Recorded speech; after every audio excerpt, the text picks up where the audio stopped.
ঐতিহ্যবাহী কলকাতা প্রেস ক্লাবে আনুষ্ঠানিকভাবে মুক্তি পেল শিশুশিল্পী জাসরিন নাবিহার নতুন গানের অ্যালবাম কাগজের নৌকা। শিশুশিল্পী জাসরিন নাবিহার 5টি মৌলিক গানের অ্যালবাম এটি। স্বপ্ন, অনুভূতি আর সুরের মায়ায় ভরা এই অ্যালবামে সঙ্গীত পরিচালনা করেছেন অশোক ভদ্র এবং গানের কথা লিখেছেন রাজীব দত্ত। প্রযোজনায় রয়েছে শম্পা ক্রিয়েশন। কাগজের নৌকা মিষ্টি সুর ও আবেগঘন কথার এক সুন্দর সঙ্গীত যাত্রা, যা ছুঁয়ে যাবে শ্রোতাদের হৃদয়। এই বিশেষ আয়োজনকে ঘিরে লিরিক্স রাজীব দত্ত। মঙ্গলবার বিকেলে প্রেস ক্লাবের প্রেক্ষাগৃহ মেতে উঠেছিল এক অনবদ্য সুরের জাদুতে।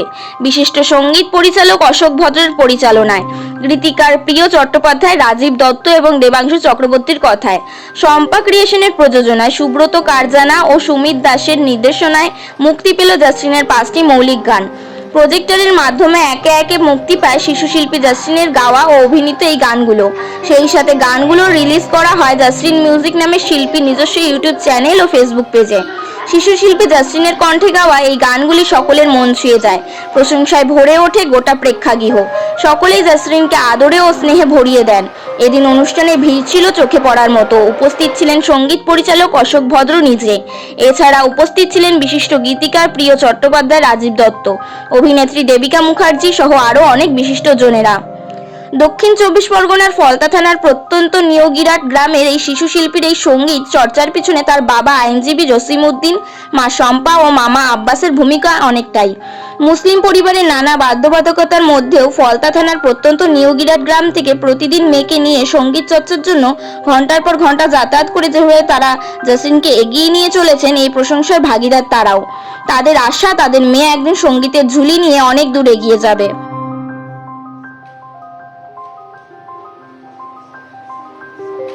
নমস্কার, আমি সৈয়দ জসিমউদ্দিন, শিশু শিল্পী জাসরিন নাবিহার বাবা।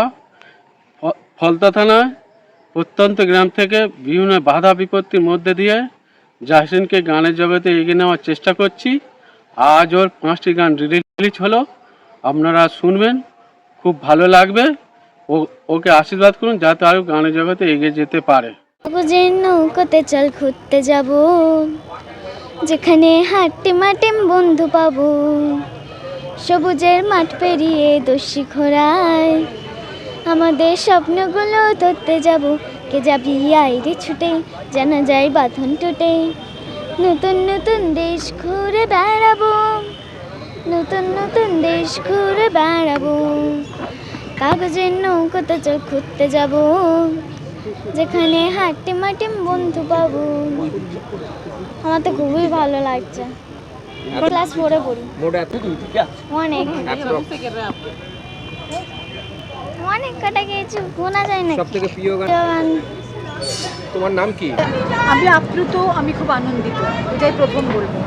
তার কারণ এই যে প্রজন্মের এই যে যত সমস্ত গুণী আর্টিস্টদের, গুণী শিল্পীদের সামনের দিকে নিয়ে আসছে, যেমন শুধু এখানে কেন বলবো, আমাদের ফিল্ম ইন্ডাস্ট্রিতে যে অনেক ভালো ভালো অভিনেতা আছে, অভিনেত্রী আছে, তেমনি গানের জগতে যে আছে, তাদের সামনে যারা নিয়ে আসছেন সুরকারেরা, তাদেরকেই আমি ভীষণভাবে ধন্যবাদ এবং কী বলবো, আমি খুব আনন্দিত ওদের জন্য।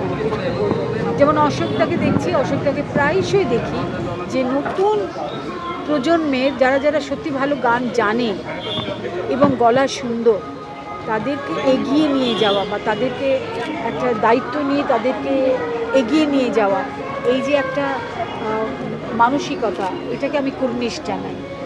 বাচ্চাদের গান তো একদম ভীষণভাবে মিসিং, হয় না বললেই চলো। আমার তো মনে হয় না লাস্ট কত বছর মধ্যে বাচ্চাদের কোনো নতুন গান শুনেছি, মৌলিক গান শুনেছি। আমার এটা অনেক দিন একটা ইচ্ছে ছিল। এই শম্পা ক্রিয়েশন আমাকে বললো, আমি যে শম্পা যে আর কি ওর বাচ্চাটির মা, ও গান শিখতে আসতে যখন বলে যে আমরা কিছু একটা করতে চাই। এখন তো একটা সোশ্যাল মিডিয়ার যুগ, আর রেকর্ডিং করে সবাই চায় রিয়ালিটি শোতে নাম করে কিছু নাম করবে।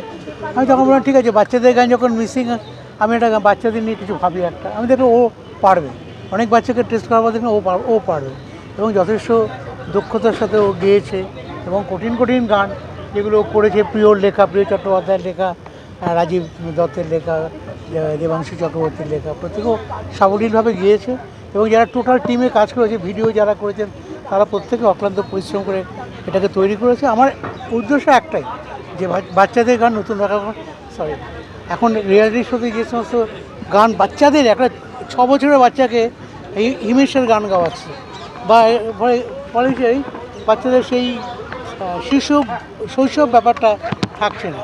তাই আমি শৈশবের সাথে মিলিয়ে গানের কথা, সুর ঠিক ওই ধরনেরই করেছি, যাতে মানুষ আবার নতুন একটা অন্বেষণ, একটা বাচ্চার মুখে নতুন গান শুনতে পারে।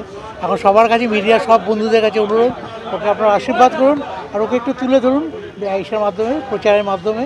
আর আমার মনে হয় ও একদিন ঠিক নাম করবে। আর 5টা গানই একটু নেচার নিয়ে, একটা শুধু মায়ের সঙ্গে বাচ্চার যে একটা কেমিস্ট্রি থাকে, সেটা নিয়ে একটা গান হয়েছে। আমি তো বলবো এরকম বাচ্চাদের গান আবার হোক। আগে তো হতো, এখন তো একদম হয়ই না। আর সবাই, আমি শুধু একা কেন করবো, সবাই মিলে করুন, তাহলে আবার একটা বাজে। এখন তো মনে হয় কম্পিউটার আসার পরে সমস্ত বাচ্চারা কম্পিউটার হয়ে গেছে। তারা সব মোবাইল ছাড়া কিছু জানে, সারাক্ষণ মোবাইল নিয়ে ব্যস্ত থাকে, ফ্রি ফায়ার খেলছে, বিভিন্ন রিলস দেখছে। তার সাথে তার যখন যার সময়, সেই সময়টা করাটা অনেক ভালো। আমার মনে হয় সেই জায়গাগুলো যদি আবার ফিরে আসতে পারে, আবার পুরনো মানুষগুলোকে পাবো, পুরনো সংস্কৃতিকে পাবো, পুরনো কালচারকে আবার ফিরে পাবো। একদম ভালো ভালো। তবে দেখো, একটা বাচ্চারা আসতে, এখন তো 8 বছর বয়স, ওর সমস্ত কিছু আগামী দিনে বড় হওয়া, তাদের অভিভাবকরা কতটুকু তাকে নিয়ে ভাবছে, চিন্তা করছে। যদি এভাবেই প্রচারের মাধ্যমেই শুধু আসলে তারা তো হবে না, তাকে প্রতিদিন নিয়মিত রেওয়াজ করতে হবে পড়াশোনার পাশাপাশি, তবেই সে বড় হবে। আশা রাখছি ওর মধ্যে সেই সম্ভাবনা আছে, ভালো গাইবে।